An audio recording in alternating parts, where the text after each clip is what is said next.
Hi, I'm Janice Marks, SVP of Design for Silver Jeans Co. Welcome to Denim 101.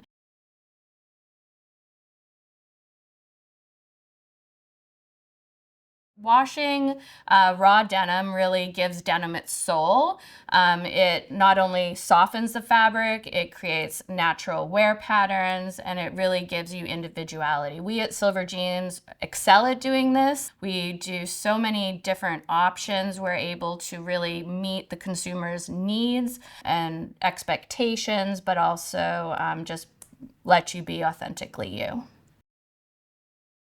Now that we've gone through the art of making and dyeing denim, I'm just going to run through the different wash processes and how we actually make these jeans come to life. So the very first process is dry process. That entails either hand sand, the use of lasers, but it's basically anywhere that you want to age the garment. So if you're creating whiskers, those beautiful hand sands and fades, step one, we buy a vintage garment. So here it is here. It's naturally faded because this was a raw garment that this person wore. Probably this is a 3-year wear.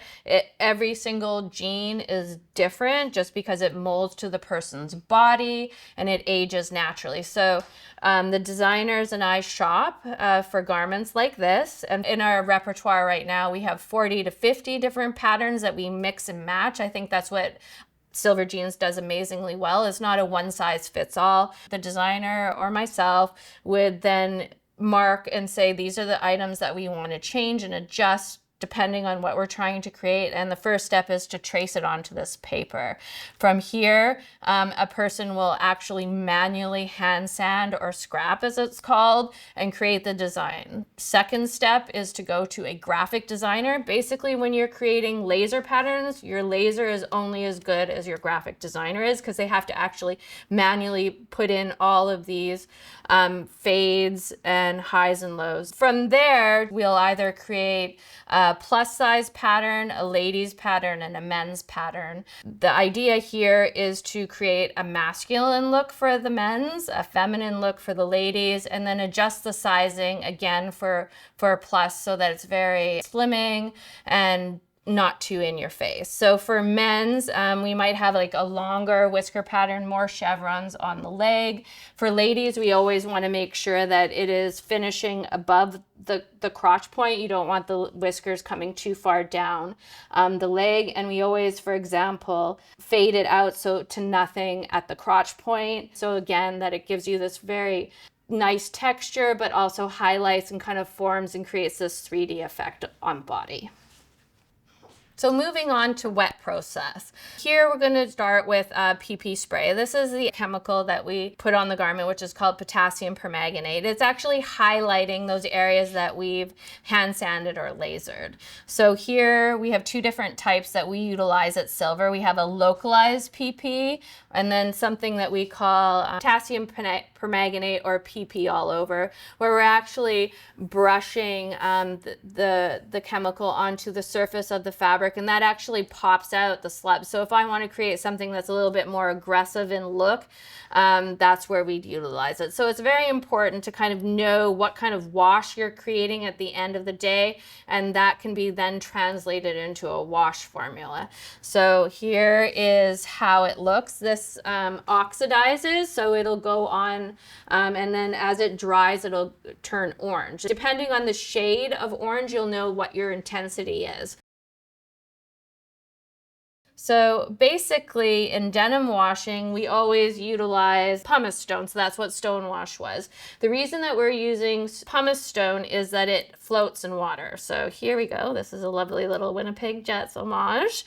This is actually called Turkish white. It is the best stone, but stones can essentially be found anywhere. And we also have different types of stones. There's use of these different types of synthetic options as well, depending on the fabric you're using or the effect that you want. They are all used interchangeably for different types of stonewash. If you have to be very careful depending on the type of materials you're using, the weights, to know what type of stone or stone alternative that you want to use. This is an example of Turkish stone. So you can see lovely white in color, so it won't actually discolor or make the garments grayer. That can happen at times. They're not pointy and they're very light, so you won't get any really sharp stone marks. This is actually an enzyme. So this is an organism, a living organism that actually eats cotton. So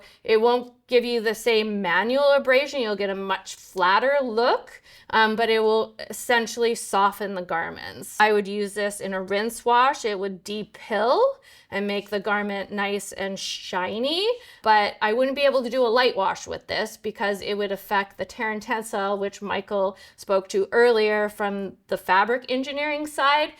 You also have to take this into account when you're developing a wash formula. So in that instance, if we want a light wash with lots of wash abrasion, we'd actually mix stone enzyme with stone wash to create that effect. Lastly, I'm going to describe the different types of acid wash. The very first acid wash effect here is done with stones or these balls for acid wash.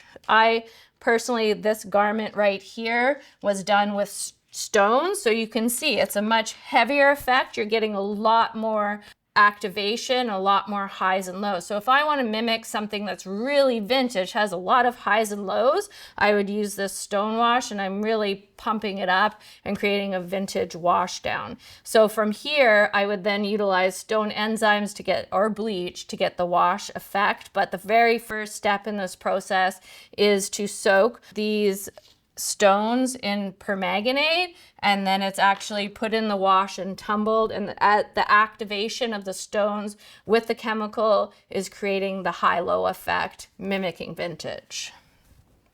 If I have a lighter weight fabric or something that perhaps uses lyocell, if I want something that's very vintage and perhaps not as in your face, I would use pellets. So these pellets are soaked in the solution and then applied to the garment. There's two different types of pellets. You could do this as well. So depending on if I want more of an even look, I'd use a smaller pellet. If I want to mimic what I was doing in stones, but a little bit softer, I would use a larger pellet. And what this creates is a much more subtle and flatter look. So if I want something that's not too poppy and a little bit, toned down vintage, I would use this technique instead. This is another technique. I spoke to it earlier. This is what we consider a towel wash. This is actually towels that we have, and then they're soaked in bleach.